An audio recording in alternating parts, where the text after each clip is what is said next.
votre journal. 12h30, 14h. Wendy Bouchard.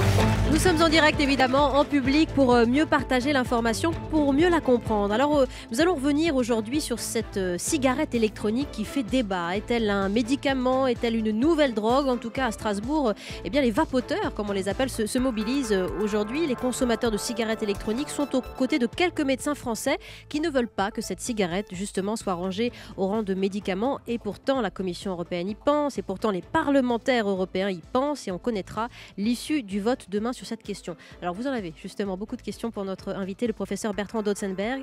Bonjour professeur. Bonjour. Médecin au service de pneumologie de l'hôpital de la Salpêtrière à Paris, et vous êtes aussi président de l'Office français de prévention du tabagisme. Alors une fois tout cela posé, votre position est intéressante parce que vous soutenez ce mouvement quelque part. Vous êtes à Paris, mais vous soutenez ce qui se passe à Strasbourg. 1,5 million d'adeptes de la cigarette électronique qui veulent rester libres de fumer et d'acheter ces cigarettes comme bon leur semble. C'est un peu cette position de liberté, de libre achat que vous soutenez aussi, vous, médecin? Ils ne veulent pas qu'on dise fumer, ils veulent qu'on dise vapoter.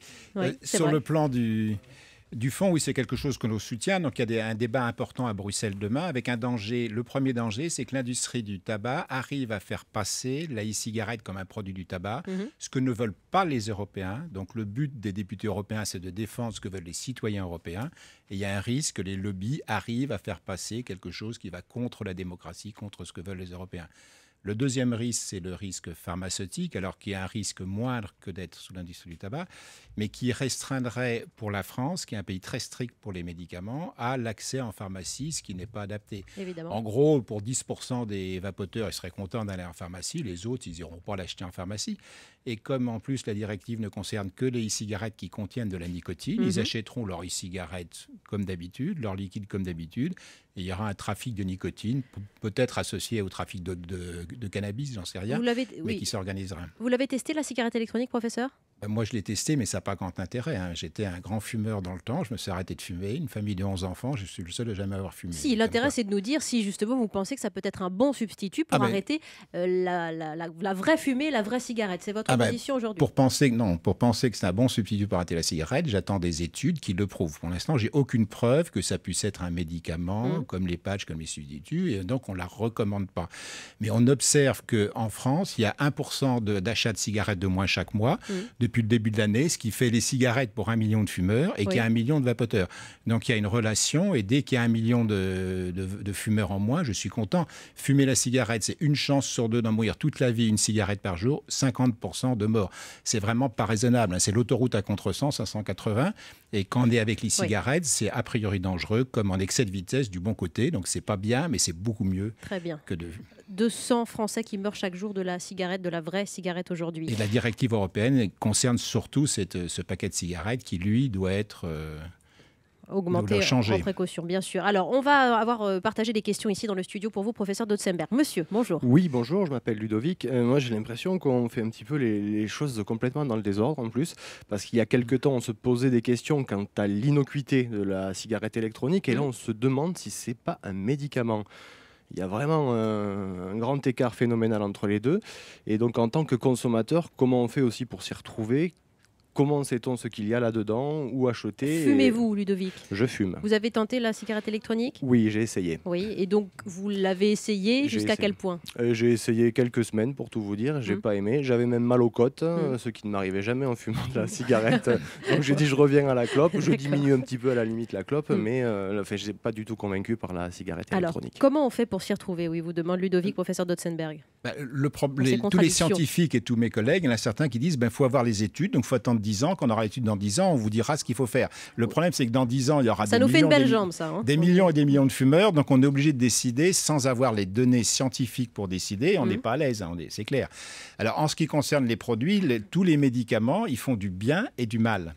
Donc, quand on étudie un médicament, on étudie la toxicité et le bénéfice. Et quand le rapport bénéfice-toxicité est bon, on dit c'est un bon médicament. Donc, de regarder la toxicité d'un produit, c'est une démarche médicament quelque part. Donc, ce n'est pas du tout gênant. Mais à partir du moment où... pour la discussion qu'on a avec les collègues, c'est qu'est-ce que c'est que le tabagisme? Certains considèrent que c'est une mauvaise habitude. Et un médicament pour une mauvaise habitude, il ne faut pas prendre de risques. Moi, je pense que le tabagisme, les fumeurs, ils ne fument pas parce qu'ils veulent fumer, ils ils fument parce que adolescents, ils se sont fait piéger, leur cerveau a été modifié et malgré eux, ils fument.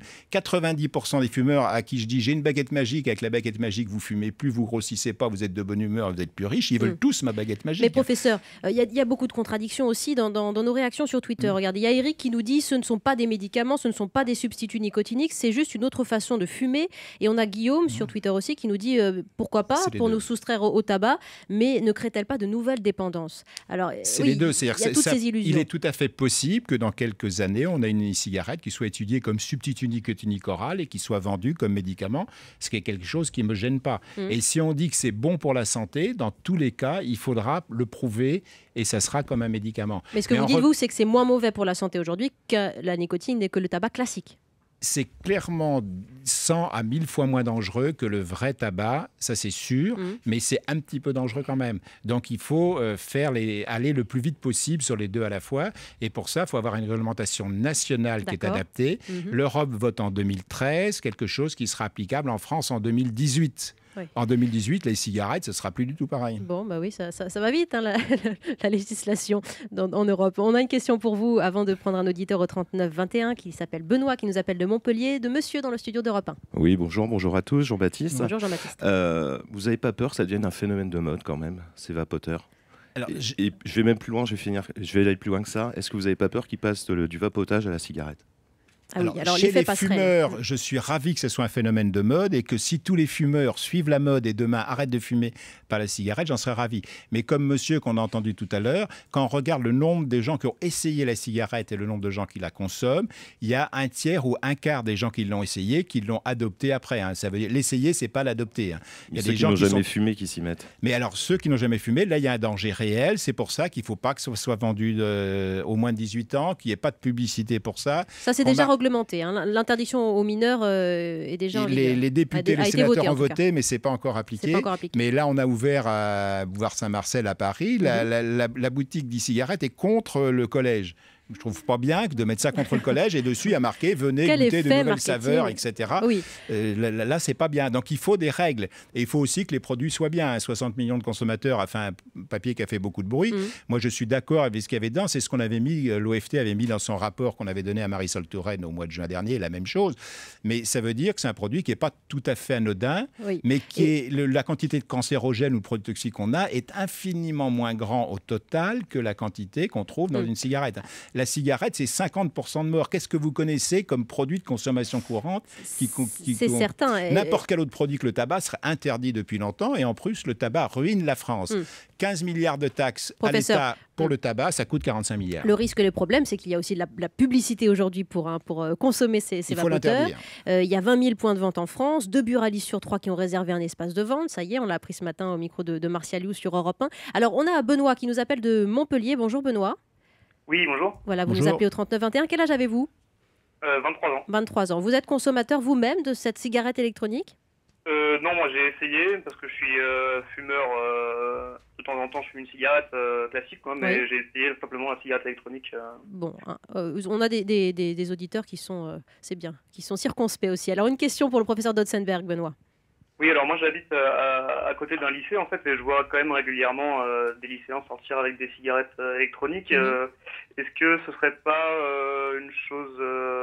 est-ce qu'on pourrait pas taxer les cigarettes électroniques pour éviter que ces jeunes publics souffrent de l'effet de mode de la cigarette électronique? Oui, réglementé pour ces jeunes en particulier. Il faut casser l'effet de mode chez les jeunes. Chez les jeunes, il est interdit de fumer du cannabis et les 2 tiers des lycéens l'ont essayé. Il est interdit de saouler le week-end et il y a la moitié qui saoule un week-end par mois. Et il est interdit de leur vendre des cigarettes alors que les 50% fument. Donc d'interdire, ça ne marche pas. Là, il faut avoir des attitudes positives et sur le produit et réfléchir pas trop longtemps, mais prendre des mesures pour que ça ne soit pas proposé comme un produit de mode. Merci pour cette réponse à Benoît. On a Nicolas sur Twitter qui nous demande si vapoter dans les bars, les boîtes, les bureaux, c'est permis et si vous le souhaitez. Alors, je ne le souhaite pas. Pour moi, vapoter dans un lieu où c'est interdit de fumer, c'est une incitation au tabagisme. Et pour moi, c'est interdit par la loi, mais j'en suis pas sûr. Il faudrait qu'il y ait un procès. À la suite du procès, il y aura la cour d'appel qui dirait que c'est interdit. C'est pour ça que je souhaite que Marisol Touraine prenne une circulaire qui précise ça. Bon, que répondez-vous à Guy sur Facebook qui nous dit que la cigarette électronique lui a sauvé la vie? C'est possible? Ah ben c'est possible. Moi, j'ai vu des gros fumeurs qui n'arrivaient pas à arrêter. J'en ai un malade qui fumait 60 cigarettes par jour, qui est passé à la cigarette électronique. Il aimait celle, a trouvé celle qu'il aimait. Puis là, il diminue progressivement ses doses de nicotine. Là, il a presque plus de nicotine. Il tire toute la journée sur un truc qui fait un peu de nuage, mais avec pratiquement pas de nicotine. Il tousse beaucoup moins, il respire mieux. Il a diminué son risque cardiaque, son risque de cancer. Et il n'a pas grossi d'1 gramme. Et il est de bonne humeur. Donc, si ça vous plaît, les fumeurs à qui ça plaît, il faut le faire. Et moi, je conseillerais à tous les fumeurs d'au moins l'essayer. Parce que quitter le tabac, c'est toujours un bénéfice. Alors, si ça ne vous plaît pas, vous pensez à arrêter. Mais si ça vous plaît, vous gênez pas. Bien voilà, les recommandations du professeur Dotzenberg. Merci pour cet échange dans le studio de